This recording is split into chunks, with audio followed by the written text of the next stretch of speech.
Dia, pessoal.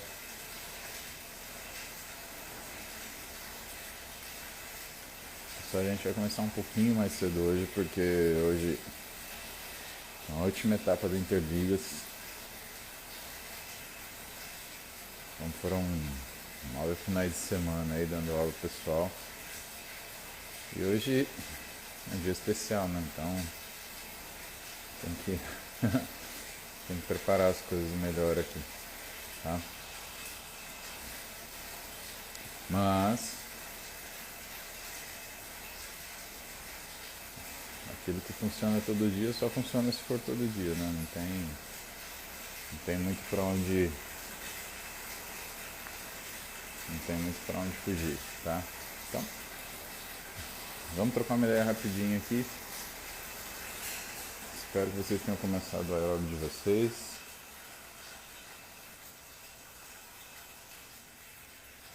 E aí, a gente vai adiante. Doutor Milazzo Neto. Milazzo Neto pergunta, então, por que fisiculturista come arroz branco? Não poderia ser algo de baixo índice glicêmico? Neto, até poderia. Só que o que eu costumo falar com o pessoal, né, em relação a essa parte de escolha de carboidrato. Primeira coisa é o índice glicêmico. Né? Quanto mais agita a insulina, mais perturba a glicemia ao longo do dia. E uma glicemia que fica subindo muito rápido, ela cai muito rápido também. Né? Então, variação glicêmica não é uma coisa que combina muito bem com performance. E tem outra coisa.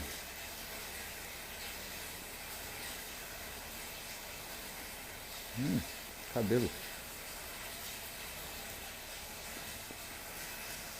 E tem uma outra coisa, que é a velocidade de absorção. Então, arroz branco, por exemplo, não é um carboidrato ruim. Ele é amido, ele é um carbo complexo, né?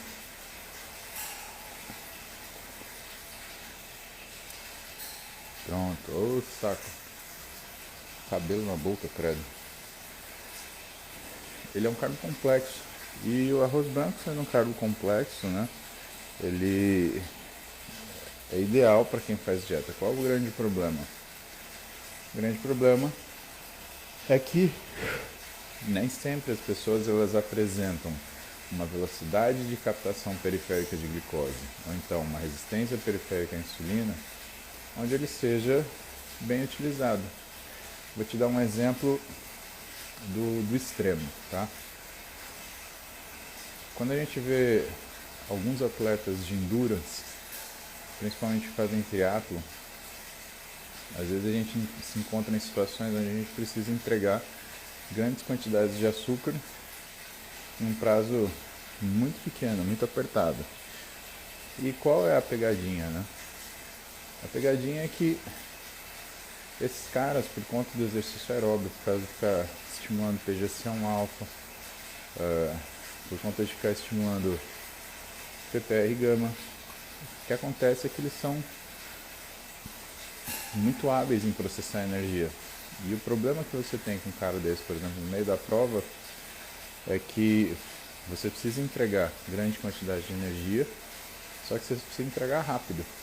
Então, muitas vezes o que usa para esse sujeito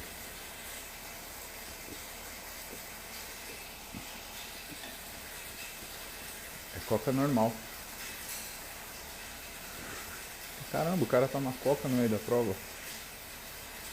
Toma Coca-Cola normal, sim. É a única coisa para algumas pessoas que conseguem entregar com eficiência a quantidade de energia que eles precisam de carbo no momento que eles precisam. Então, quando você faz a escolha de carboidrato, você não faz a escolha só pelo caso do carboidrato, você faz a escolha pelo caso da pessoa, né? E algumas pessoas, alguns fisiculturistas, têm um nível de condicionamento muito bom, né? E aí o que é necessário é você entregar um carboidrato que tem essa possibilidade de entrega rápida, né? Porque por mais, né, que ele seja um carboidrato complexo, ele tem uma rápida velocidade de absorção. O que você pode... Mas tem outras coisas que interferem também, né? A velocidade de absorção, que acaba interferindo no índice glicêmico, ela é alterada de acordo com a refeição, né, completa. E a gente tem indícios disso, né, não só teoria, quando a gente vê pesquisas onde existe a compartimentalização da refeição e o consumo de macronutrientes de uma forma separada. Um dos trabalhos mais famosos que falam disso é um trabalho que um pesquisador ele fez um sanduíche. Então o que ele fazia? Ou ele dava um sanduíche e observava o resultado em insulina, grelina e glicemia. Ou ele pegava e dava primeiro carboidrato para depois dar proteína, ou então ele dava proteína, esperava 10 minutos e depois dava carboidrato. E o que ele notou? Ele notou que quando você dava a proteína antes, os níveis de insulina e grelina eram menores do que você dá o sanduíche, que é você comer tudo junto, ou então, principalmente você dá o carboidrato antes. Então tem algumas coisas que vão alterar o índice glicêmico da refeição. Então, por exemplo, se nessa refeição você colocou alguma fonte de óleo nesse arroz branco, você colocou, por exemplo, um pedaço de castanha ou um pedaço de amêndoa, claro, muda a caloria, mas muda também a velocidade de absorção.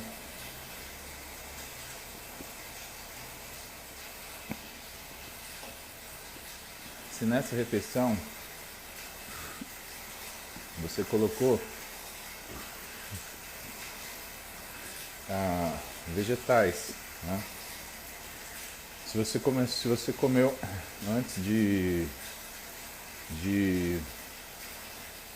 comer o arroz branco, que seja, você comeu folha, você comeu fibra, você comeu um prato de salada, então tudo isso altera, né? Outra razão é que, devido às quantidades de comida, Neto, dependendo do carboidrato que você oferece, ele fermenta. Então você vai pegar esse cara, você vai ter distensão abdominal, né? Sensação de empachamento. Você tem que lembrar que fisiculturista também ele funciona meio que no limite, né? Então, às vezes, essa questão de superalimentação, ou se ele consome, por exemplo, 6 vezes por dia carne vermelha, né, que é mais inflamatório mesmo. Mas se ele tem essa resposta, o que acontece? Você pode induzir uma resposta inflamatória desse sujeito, você pode encontrar alguns diagnósticos possíveis, né? Se é um paciente que já tem um conjunto de resposta inflamatória aumentado, ele pode fazer um intestino irritável, pode fazer um gut leak syndrome, ou ele pode simplesmente fazer distensão abdominal, porque o alimento ele fermentou, né? Então, o que complica quando a gente fala de fisiculturista, né? Primeiro que a parte estética ela tem que sempre estar boa. Segundo o que? Existe essa variação da necessidade versus disponibilidade, né? Muitas vezes o sujeito ele perde desempenho porque justamente ele precisava de um carboidrato rápido e ele está consumindo um carboidrato lento, né? Ou então ele está consumindo de uma forma lenta, né? Então esse cara está pós-treino, ele precisava ter uma refeição de uma absorção um pouquinho mais rápida, e aí ele resolve que ele vai comer carne vermelha moída, né? com batata doce, né? Ou arroz integral, por exemplo, o que vai acontecer? Aquilo lá vai demorar algumas horas para fazer um esvaziamento gástrico completo. E isso vai interferir na velocidade dele de recuperação, principalmente na velocidade de recuperação de glicogênio, que é a primeira coisa que acontece depois que você sai do treino. Então é por isso que muitas vezes você vê fisiculturista comendo arroz branco. Aliás, não é qualquer arroz branco, né? É um arroz que chama-se basmati, né? Quando eu dei aula em Dubai, em 2013, se não me engano, cara, que loucura, né? Eu fui dar aula em Dubai para um curso da FBB, 3 dias direto. Era das 8 às 8, das 8 da manhã às 8 da noite. Eu dava aula em inglês, tinha uma tradutora que traduzia para o persa. O primeiro curso foi assim, né? Gente, era muito difícil, muito difícil. E aí o aluno ele perguntava em persa, em farsi, né, que é a língua, e aí a tradutora tentava traduzir para mim para o inglês. Olha, foi punk, foi um desafio, viu? Eu acho que foi um dos maiores desafios em relação a lecionar que eu já tive. E pra vocês terem uma ideia, era uma turma de treinadores. Esse primeiro curso era uma turma de treinadores que eram do Irã, não falavam inglês, falavam só farsi mesmo. E a tradutora ela não era iraniana. Ai, cara, sério, às vezes eu penso assim, meu, cada loucura, né? O segundo foi mais fácil, porque aí veio um pessoal que falava inglês. Então a de aula em inglês foi mais tranquilo. Mas esse primeiro foi complicado. Mas por que eu estou te falando isso? Porque, bom, a aula era das 8 às 8, sem sacanagem. Ainda tinha que brigar com o pessoal para eles largarem do meu pé para eu poder sair, para poder acabar a aula à noite, né? E eu treinava à noite, o hotel era bem legal, era um Sheraton lá em Dubai, muito legal. E tinha 7 restaurantes.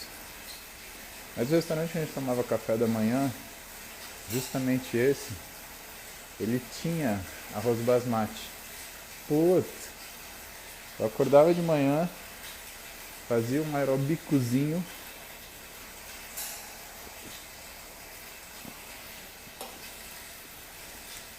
sentava a chinela. Nem existia Instagram ainda, pra vocês terem uma ideia. Cara, esse curso foi pré-Instagram. Esse curso era muito cansativo, então não... Sério, eu saía do Brasil na terça-noite, chegava na quarta, são 14 horas do Brasil até Dubai. Aí eu descansava, aí eu dava aula quinta, sexta, sábado, e aí voltava para o Brasil ou sábado à noite, na mesma noite que terminava o curso, ou eu voltava para o Brasil no domingo. Chegava aqui um regaço, né? Vocês imaginam. E ainda, 14 horas de classe econômica é pesado. Pesado. Então é foda. Hoje a Roberta ela administra todas as nossas... Esse negócio de pontos, milhagem, pra gente poder viajar diferente, porque ela também gosta de ir pra uns lugares longe. A gente vai ficando velho, vai ficando mais quebrado. Sei lá. Entendeu, Netão? Então é isso. Natália, que pergunta sensacional. Que pergunta sensacional. Isso é uma das coisas que pouca gente entende também, tá? Ou pouca gente valoriza. Excesso de alimento, não apenas qualidade, também influencia a resistência periférica à insulina? Ô Natália, se eu pudesse te dar um prêmio, eu te dava. Porque isso é uma coisa que as pessoas mais erram. Isso daí, Natália, é aquela galera que fala assim, ah não, mas isso pode comer. Ou então, ah não, mas isso é fit. Gente, deixa eu explicar uma coisa pra vocês, tudo pode comer. Não tem alimentos proibidos. Claro, se você tem objetivos que são objetivos rebuscados dentro da forma física, né, existem alimentações mais adequadas, né? Mas eu acho difícil falar de alimento proibido, né? E existe toda uma orientação que você tem que fazer para o paciente para que ele entenda como isso funciona. Agora, o que eu falo em relação a, a trabalhar com medicina esportiva, né? Que, primeiro, o paciente esportista, ele é diferente do atleta do ponto de vista de até de intenção, né? O paciente esportista, ele tem uma qualidade de vida e o que ele faz é o seguinte: Paulo, eu tenho isso aqui, você consegue transformar isso daqui num físico de performance? É por isso que eu gosto tanto do que eu faço, na verdade. Vou contar um segredo para vocês. O desafio do sujeito me dá, por exemplo, 1 hora, 4 vezes por semana, com a possibilidade de logística de 4 a 5 refeições por dia, numa vida toda arrebentada, onde ele tem restrição de sono, etc. E falar, faz com isso que eu estou te dando um físico de performance, cara, pra mim é muito desafiador, né? Eu gosto muito de fazer isso. É tipo, achar condições para dentro daquilo que é a vida da pessoa para fazer com que ela tenha mais resultado, né? Pensa que é como se fosse o Stock Car, né? O cara te dá um carro pronto e você não pode mexer muita coisa. Você tem que pilotar bem. Então isso eu acho legal. E nessa área do paciente normal, normal assim, né? Esportista, não atleta, isso é muito sedutor porque ele nota cada melhora que você traz para ele. E isso é muito legal, porque, por exemplo, o sujeito começa a ganhar condicionamento e ele começa, a calça do terno dele fica um pouquinho menos apertada, ele não fica parecendo um bolo de festa. Ou a menina, ela começa a sentir folgar um pouquinho na cintura, a autoestima dela já melhora. Então você vê na consulta seguinte, cara, isso é legal, ela mais maquiada, você vê que a pessoa vai ficando feliz, sabe? Porque ela percebe que ela pode ter um físico cuja identidade se adequa àquilo que ela acha dela mesma. Ou supera. Perdão, meu alarme. Acorda antes do alarme. Tem isso, né? Outra coisa muito legal disso é que o sujeito ele começa a levantar peso na academia e ele começa a se animar com aquilo. Nossa, nunca levantei tanto peso, né? Pega você, por exemplo, que já treina há mais tempo. Você não fica empolgado quando você começa a levantar o peso em determinado exercício? Porra, fazia com tanto, eu tô fazendo com 3 vezes aquilo. Sabe? Eu acho que isso é uma parte lúdica do exercício, que é você de se superar. E, meu, é fantástico do exercício. Poucas coisas na vida vão fazer você ter essa vontade de se superar.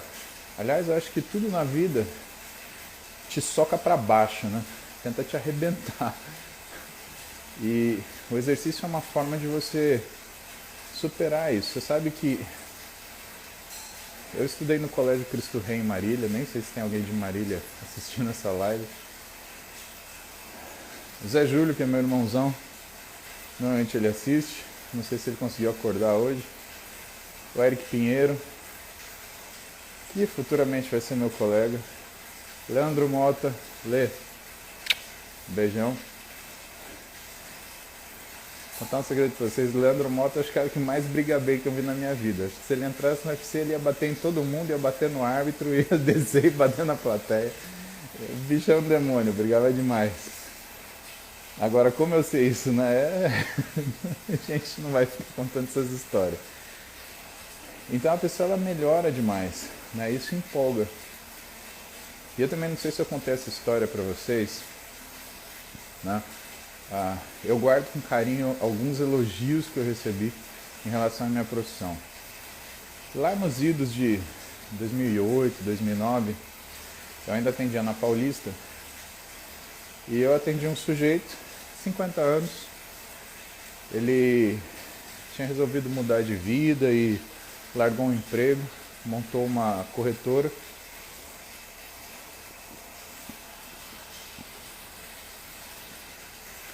Corretora, como chama aquilo que você compra dinheiro? Ai, caramba, não é corretora. Tipo uma casa de câmbio, uma coisa assim. Tem outro nome, se eu lembrar eu falo pra vocês. Mas é uma coisa entre corretora e casa de câmbio, sei lá. E o cara acertou a mão do negócio e em pouco tempo ele acumulou muito dinheiro, né? Muito mais que ele tinha ganhado na vida dele inteira. E aí, o que aconteceu? Ele foi curtir a vida, ele, a mulher dele, fazer as coisas dele. E esse cara resolveu que ele ia comprar um jet ski. Aí ele comprou um jet ski e aí ele começou a andar com uma molecada. E aí ele começou a andar com essa molecada e aí o que acontecia? A molecada chamava ele de tiozinho, né? Aí pensa o cara curtindo e tal, tiozinho pra cá, tiozinho pra lá, tiozinho pra cá, tiozinho pra lá. Aí eu falei pra ele na consulta, né? Qual que é a tua queixa principal? Ele falou assim, eu não quero ser mais o tiozinho. Carioca, uma figura. E aí, ele estava curtindo a vida em todos os sentidos, né? Então, começou a comer em bons restaurantes com frequência, aumentou o consumo de álcool, né? Vinho, né? Black Label, Blue Label, a porra toda label. E lógico, ele engordou. Aí eu falei, beleza, então vamos começar daqui, aqui, aqui. Só que ele trouxe exames na primeira consulta e ele tinha algumas condições metabólicas que não estavam muito legais.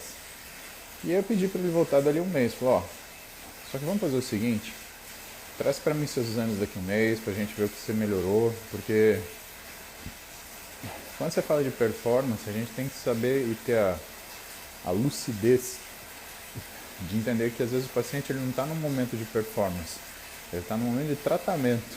Por quê? Ele está abaixo do normal. Ele está hiperglicêmico, hiperinsulinêmico, hipertrigliceridêmico, dislipídico, hipercortisolinêmico, hiperurêmico, ou seja, está todo bagunçado.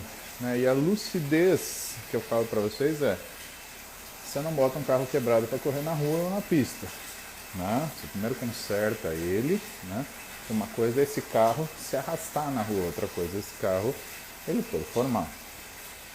E depois de um mês ele voltou. E quando ele voltou feliz pra caralho.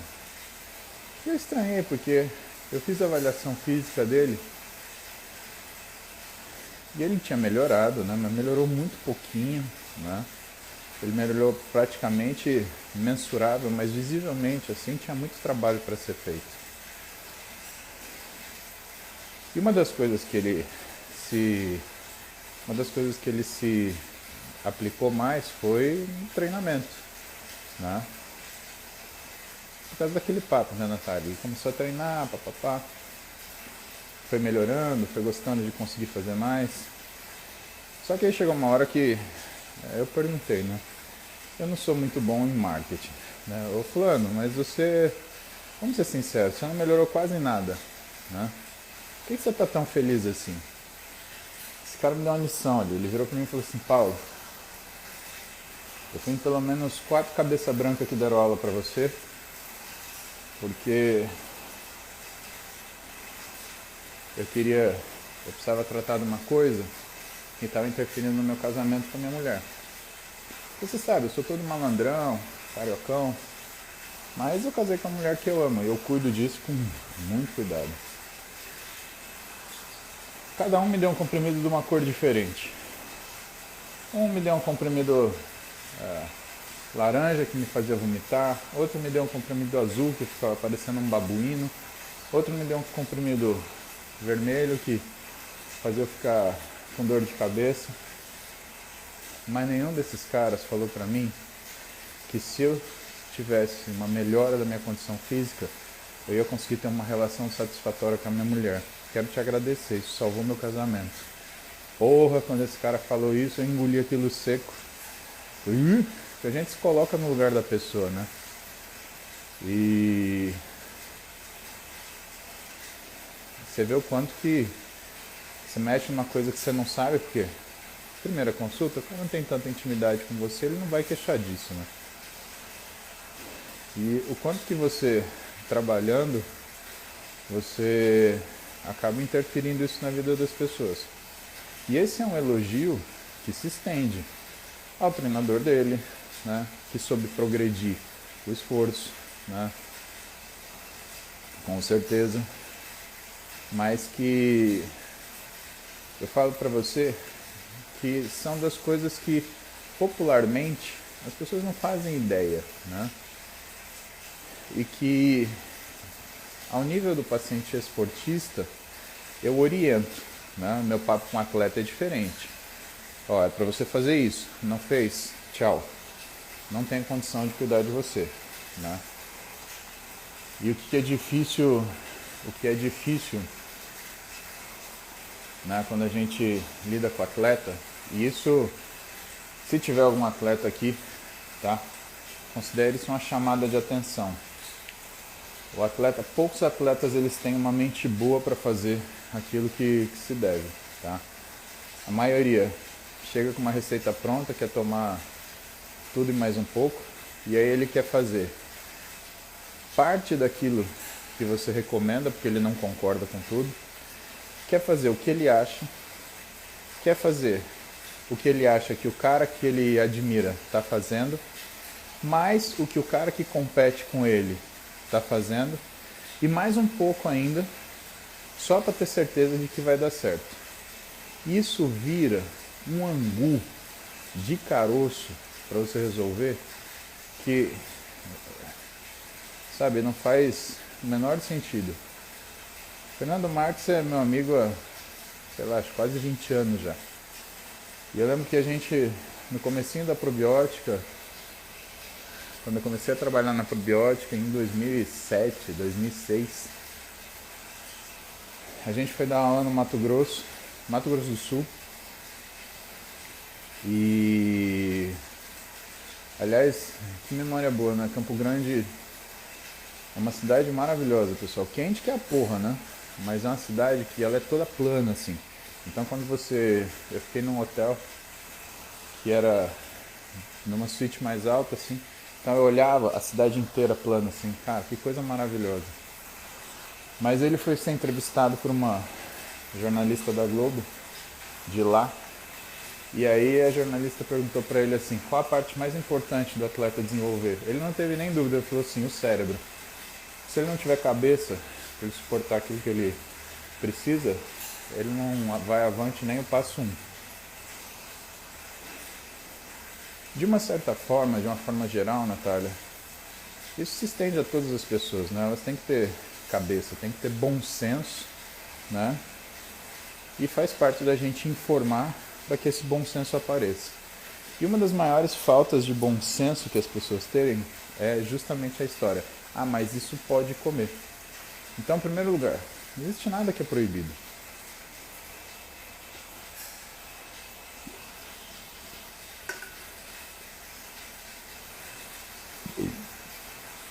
Segundo lugar, o alimento, ele não tem só uma velocidade de absorção. Posto que quando você tem uma refeição variada, essa velocidade de absorção, ela também varia, a quantidade de alimento, ela também faz com que a sua resistência insulínica varie. Por quê? Pensa que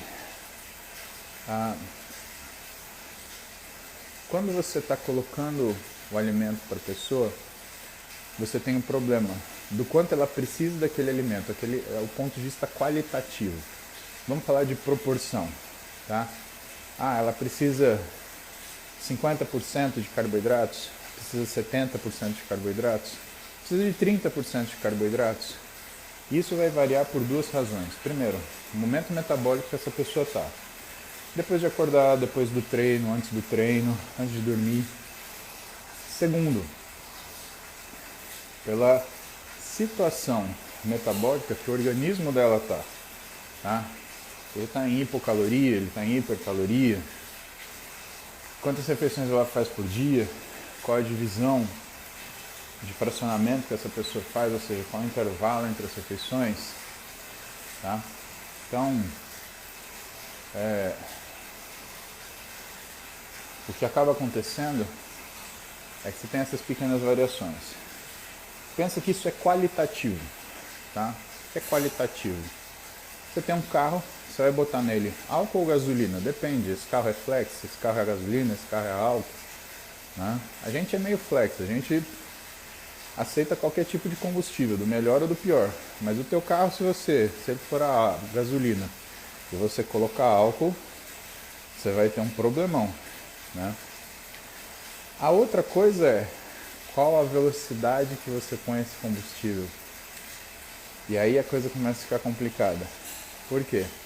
Porque no carro, se você enche o tanque rápido ou devagar, não faz diferença. Agora, no ser humano, faz sim. Por que faz diferença? Bom, primeira coisa é a velocidade que você processa esse alimento.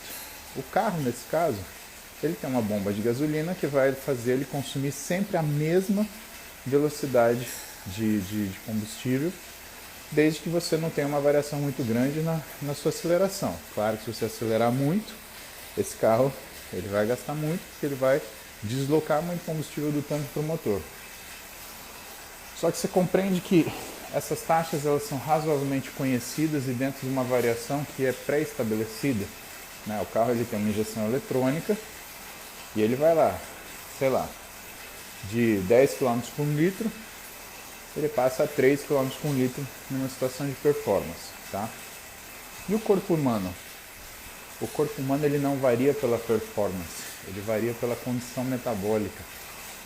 Então se você está muito tempo em jejum, ou se você fez uma refeição muito calórica antes, ou se você treinou antes, tudo isso faz com que você tenha uma alteração do que é a sua capacidade de lidar com o nutriente. E quando você faz uma refeição muito volumosa, o que acontece? Você interfere na caloria total do dia. E a gente tem uma capacidade de gerenciar isso. Não só pelo nível de trabalho que a gente faz, mas também pela nossa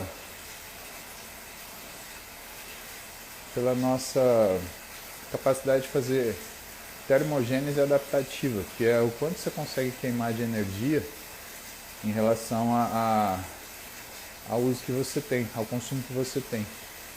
Sabe aquele dia que você vai comer aquela feijoada, começa a escorrer uma gota de suor do lado do seu rosto?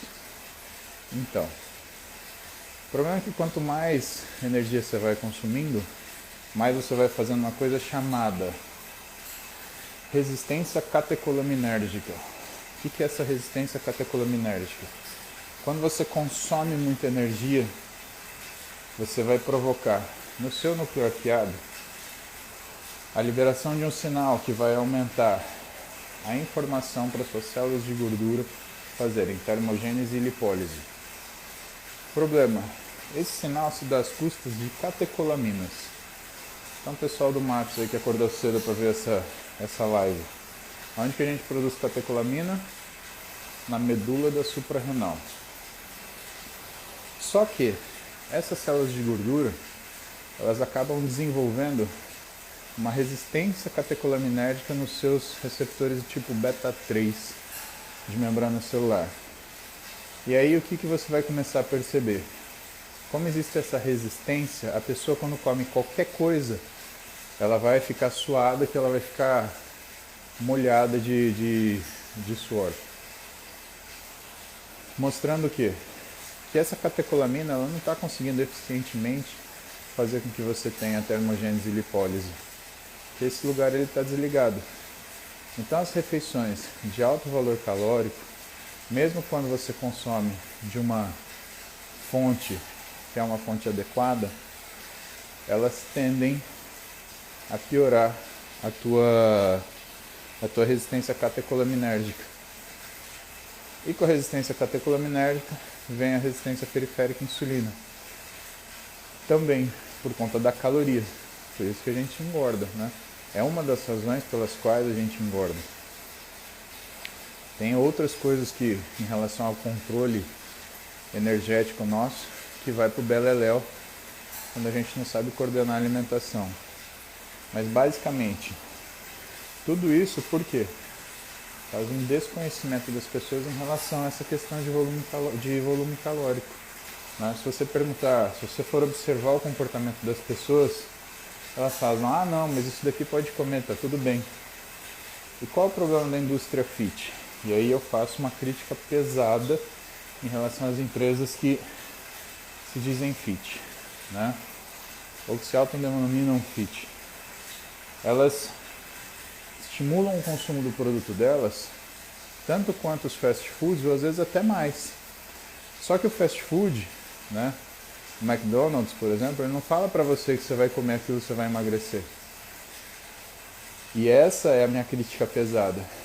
Muito de indústria fit fala para você que se você comer aquilo você vai emagrecer. Isso não é verdade. Quando você vê esses bombom fit, né, quando você vê doce fit, estrogonofe fit, cara,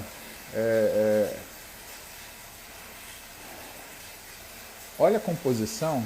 A maioria desses caras, por exemplo, eles fazem esse bombom fit à base do quê? De pasta de amendoim. Não tem coisa mais calórica do que pasta de amendoim. Tem uma paciente minha que eu atendi essa semana por um acaso, que ela começou com esse negócio. Então ela ia em reunião de família, ela fazia pra ela aprendeu a fazer bombom fit. E começou a fazer os bombom fit, né? Pasta de amendoim, whey, né? Então não é que o whey ele é tipo uma bênção que você coloca na pasta de amendoim e ela não vai engordar. Não é, comeu demais você vai engordar. E aí o que acontece? Ela acostumou com aquele paladar, ela enrolava lá 20 bombom de whey com pasta de amendoim e passava na castanha. Era uma sentada no Netflix, ela mandava os 20, 30. Ia pra festinha, mesma coisa. Levava os doces lá, arrebentava de comer aquilo.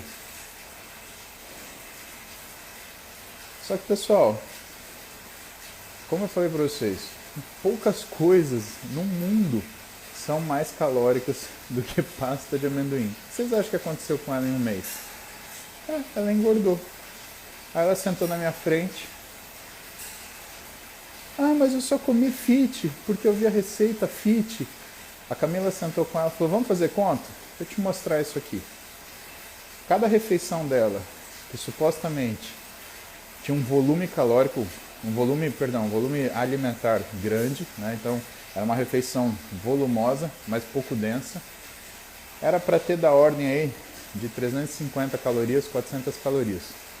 Cada refeição dela, por causa desses bagulho fit, tinha 900. É mais que o dobro. Ou seja, ela estava fazendo dieta? Não, né? Puta, travou. Que pena. Nem percebi.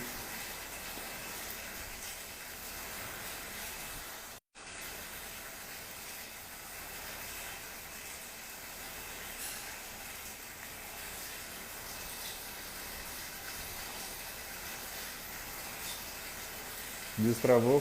Puta, que pena. Era tão importante essa pergunta da Natália. Mas aí eu tava falando...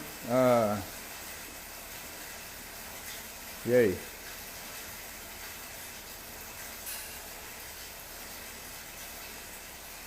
Pô, que pena. Esse assunto era tão importante, meu.